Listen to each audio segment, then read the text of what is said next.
Product not yet rated. One of the things we knew coming out of the gate with Gears 3 is that we wanted to make the best version of our multiplayer that we had. It's taking it to its max. Like, the thing for us is we've had the most time to polish that we've ever had. This is that extra 10%. It's the biggest campaign we've ever had. It's got Horde and Beast and competitive multiplayer, and it's gonna be the best multiplayer we've ever had. The most polished, best Gears game that Epic has ever made.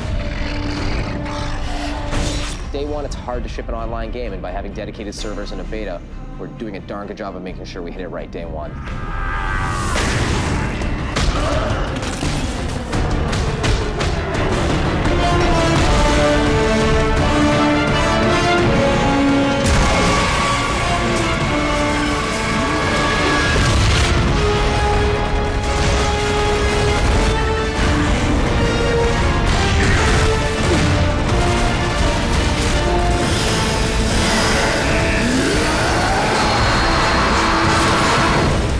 People ask me all the time, is Gears 3 going to play like Gears 1 or is it going to play like Gears 2?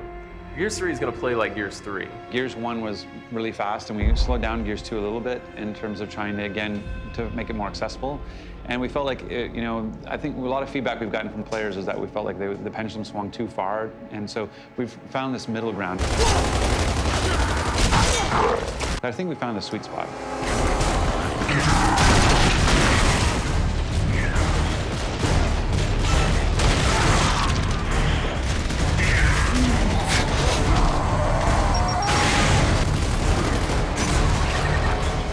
One of the new multiplayer modes that we're featuring in Gears of War 3 is Team Deathmatch, which has been in other games before, but is new to the franchise. And we don't just want to cram it in there as you've seen it. We want to put a Gears spin on it. So it's actually a pool of lives that each team has. You take out a bad guy, you're taking away from their pool, ultimately resulting in them running out of lives. 5, 4, 3, 2, 1. Game on, baby! As people are getting eliminated, it gets down to 3-on-1. That one guy could be clutch and take out those last 3 and win the match, at which point everybody explodes in laughter. Who's next?